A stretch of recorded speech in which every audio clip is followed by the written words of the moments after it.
बच्चों शुभ अपराह्न। कल हमने 9th क्लास की एक अनिवार्य कविता समाप्त की थी जिसका नाम था कैदी और कोकिला। बच्चों जैसा कि आपको टर्म सेकंड का पाठ्यक्रम हिंदी पाठ्यक्रम नोट करवाया गया है, उसमें एक और कविता जिसका नाम बच्चे काम पर जा रहे हैं और जिसके कवि हैं राजेश जोशी, वह भी हमारे सिलेबस में है। तो आज हम उस कविता को लिखने वाले कवि राजेश जोशी जी के कवि परिचय के बारे में, उनको कौन कौन से सम्मान प्राप्त हुए हैं उनके बारे में, और उनकी हिंदी साहित्य में जो कुछ उन्होंने लेखन कार्य किया है उनकी क्या क्या विशेषताएं हैं, उन्होंने किस प्रकार की भाषा का प्रयोग किया है, हमारे पाठ्यक्रम में जो निर्धारित कविता है जिसका नाम है बच्चे काम पर जा रहे हैं वो किस तरह की कविता है। आज इन बातों पर हम चर्चा करेंगे। तो शुरू करते हैं। हिंदी कक्षा में सभी बच्चों का एक बार पुनः स्वागत है। बच्चों, कवि राजेश जोशी जी का जन्म सन 1946 ईस्वी में मध्य प्रदेश के नरसिंहगढ़ जनपद यानी जिले में हुआ। जनपद का अर्थ यहाँ जिले से है। और उच्च शिक्षा पूरी करने के बाद राजेश जोशी जी अध्यापन और पत्रकारिता से जुड़े रहे। अध्यापन का अर्थ हम सब जानते हैं, बच्चों को पढ़ाना। वे साहित्य की अनेक विधाओं पर उन्होंने अपना बुद्धि कौशल का, अपने साहित्य का, अपनी मेधा का, अपनी प्रतिभा का परिचय दिया है। साहित्य की अलग अलग विधाएं हैं, कविता है, नाटक हैं, लेख हैं, और दूसरी भाषाओं से भी उन्होंने हिंदी में अनुवाद किया है। कई भारतीय भाषाओं के साथ साथ अंग्रेजी, रूसी, जर्मन आदि भाषाओं का राजेश जोशी जी ने ज्ञान प्राप्त किया है। और कवि ने लघु कथाओं के लिए पटकथाएं भी लिखी हैं। लघु फिल्मों के लिए भी पटकथाएं लिखी हैं। लघु कथाओं में भी उनका अपना विशेष योगदान रहा है। और यहाँ एक बात विशेष रूप से हम सबको समझनी चाहिए कि राजेश जोशी जी हिंदी, संस्कृत, अंग्रेजी, जर्मन, रूसी आदि भाषाओं के ज्ञाता हैं। और इन्होंने रूसी भाषा से कई पुस्तकों का हिंदी में अनुवाद किया है। और बच्चों एक बात यहाँ और विशेष रूप से उल्लेखनीय है कि राजेश जोशी जी की कविताओं का रूसी और जर्मन जैसी भाषाओं में भी अनुवाद हुआ है। आते हैं कि इस महान कवि को कौन कौन से सम्मान प्राप्त हुए। बच्चों, क्योंकि ये मूल रूप से मध्य प्रदेश राज्य से संबंध रखते हैं, नरसिंहगढ़ एक जिला है, उस जिले में इनका जन्म हुआ है। अब अपने राज्य में काम करते हुए उनको हिंदी के प्रति उनकी जो साधना है, उनका जो परिश्रम है, हिंदी के प्रति जो उनका लेखन कार्य है, उससे प्रभावित होकर के मध्य प्रदेश सरकार ने माखनलाल चतुर्वेदी पुरस्कार, माखनलाल जी के नाम से शुरू किया गया हिंदी का बड़ा पुरस्कार है, राज्य सरकार ने इनको इनकी हिंदी सेवाओं के लिए प्रदान किया है। मध्य प्रदेश का शिखर सम्मान, एक और बड़ा पुरस्कार जो कि मध्य प्रदेश सरकार देती है, तो ये सम्मान भी राजेश जोशी जी को प्राप्त हुआ है। और साहित्य अकादमी पुरस्कार भी राजेश जोशी जी को मिल चुका है।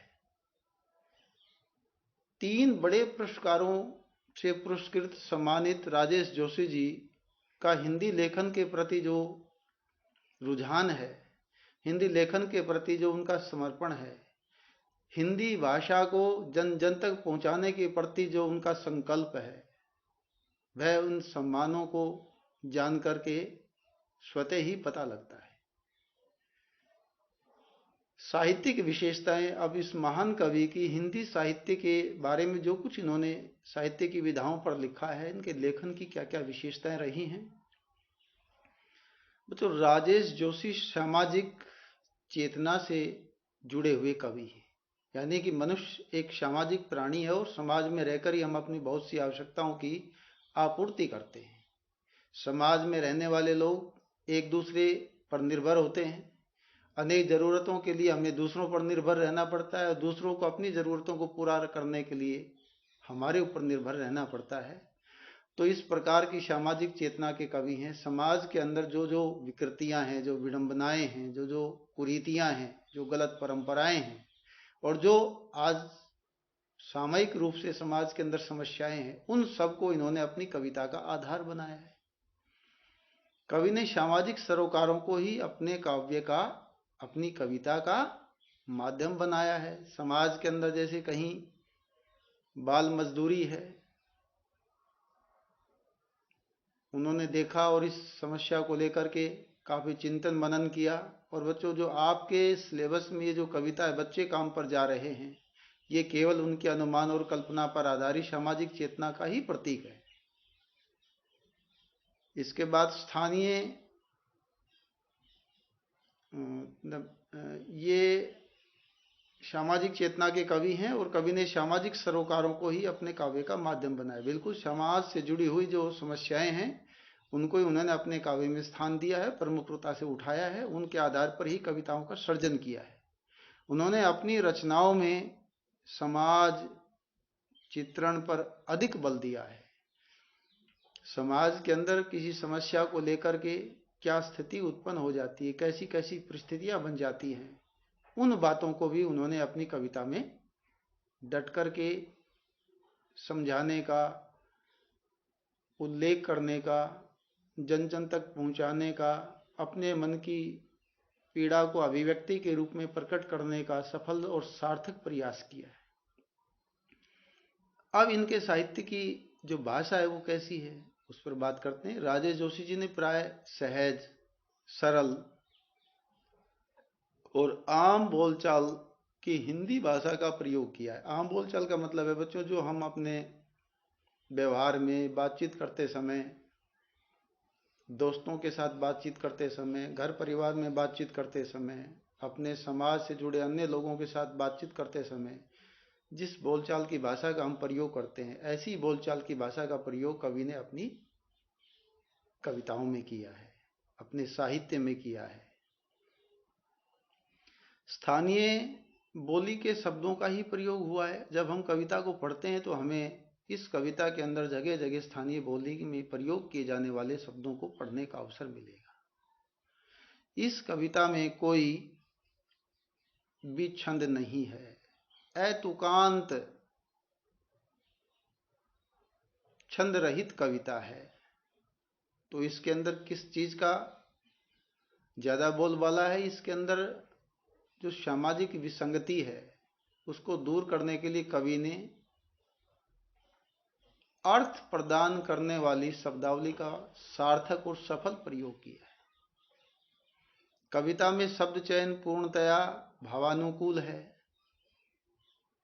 भावों के अनुसार है, प्रासंगिक है, जो प्रसंग चल रहा है उसी के अनुसार है, विषय के अनुसार है। आइए, अब जो आपके सिलेबस में कविता है उस कविता के बारे में कवि जी ने अपने मन की पीड़ा, अपने विचारों को किस प्रकार से प्रकट किया है, कविता को शुरू करने से पहले एक बार कविता का सार समझ लेते हैं, ताकि कविता जब हम पढ़ेंगे तो हमें अच्छी तरह से समझ में आए। आज आर्थिक संघर्ष के युग में जीवन के लिए आर्थिक साधन जरूरी है, बिल्कुल ठीक बात है। भौतिकवादी प्रतिस्पर्धावादी युग चल रहा है, एक दूसरे से आगे निकलने की होड़ लगी हुई है। अपने जीवन की मूलभूत आवश्यकताओं को पूरा करने के लिए हमें कदम कदम पर रुपयों की, पैसों की संपन्न होने की, संपन्नता की आवश्यकता पड़ती। आधुनिक समय में इसी बात को आधार मान करके इस कविता को लिखा गया है। एक दूसरी समस्या को और यहाँ पर कवि ने उजागर किया है, प्रकट किया है कि आज भारत की जनसंख्या लगातार बढ़ती चली जा रही है और इस बढ़ती हुई जनसंख्या के कारण कहीं बाल मजदूरी बढ़ रही है, कहीं अपराध बढ़ रहे हैं। कहीं चोरी की घटनाएं बढ़ रही हैं, कानूनों का, नियमों का सरासर उल्लंघन किया जा रहा है, मानवीय मूल्यों का पतन हो रहा है। इन्हीं समस्याओं में से एक बाल मजदूरी की समस्या को आधार मानकर कवि ने इस कविता को लिखा है। और इसके पीछे कवि ने अपना तर्क दिया है कि आज बढ़ती हुई जनसंख्या के कारण जिन बच्चों को पढ़ने के लिए विद्यालय में जाना चाहिए था, अपने जीवन यापन की मूलभूत आवश्यकताओं को पूरा करने के लिए उन्हें आज हम बाल मजदूरी करते हुए देखते हैं। आज जनसंख्या बढ़ने के कारण विद्यालय में जाने की बजाय बच्चे काम पर जा रहे हैं।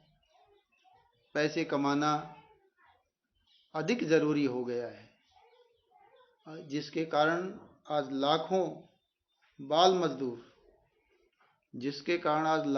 मजदूर व्यवस्था के कारण अपने खेल कूद को भूल गए हैं।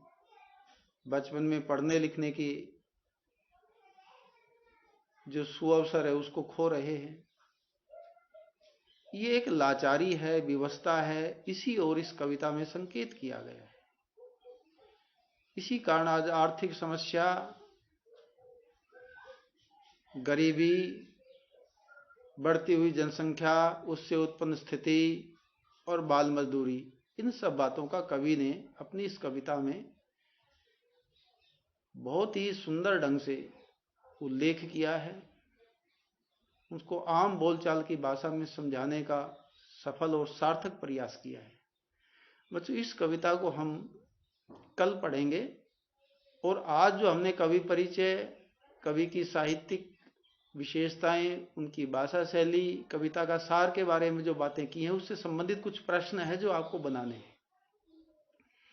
पहला प्रश्न तो यह है कि कवि राजेश जोशी जी के बारे में कोई 7 या 8 पंक्तियां लिखिए। दूसरा प्रश्न है कि कवि राजेश जोशी जी को उनकी साहित्यिक उपलब्धियों के बारे में कौन कौन से सम्मान, कौन कौन से पुरस्कार प्राप्त हुए हैं।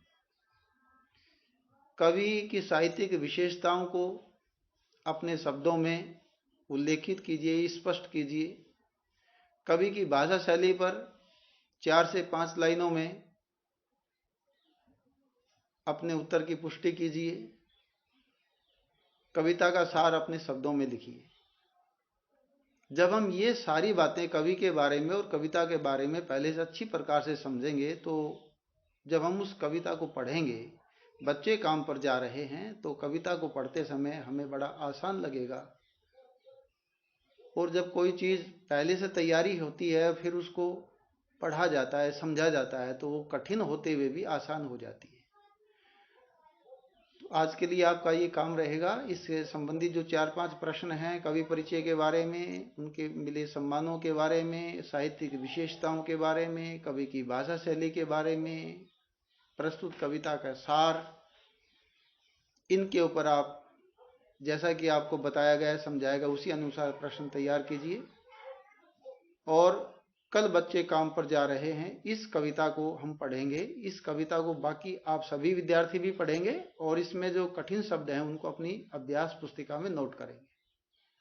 तो बच्चों, आज की कक्षा में बस इतना ही। आप सब अपना ध्यान रखिएगा। बढ़ते हुए कोरोना के प्रभाव से अपने आप को बचा कर रखिएगा, परिवार का भी ध्यान रखिएगा और सभी विषयों के प्रति एक जैसी मानसिकता रखिएगा।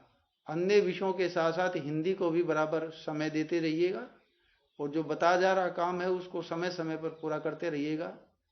आवश्यकता आविष्कार की जननी होती है। जब हम अपना काम आवश्यकता के अनुसार प्रतिदिन व्यवहारिक रूप से अपनी नैतिक जिम्मेदारी समझते हुए पूरा करेंगे तो निश्चित रूप से हमारा काम हमें सफलता की ओर ले जाएगा, हमें संतोष प्रदान करेगा, आत्मविश्वास को बढ़ाएगा। बच्चों, आप सबके लिए आज का दिन शुभ और मंगलमय हो। आपका बहुत बहुत धन्यवाद।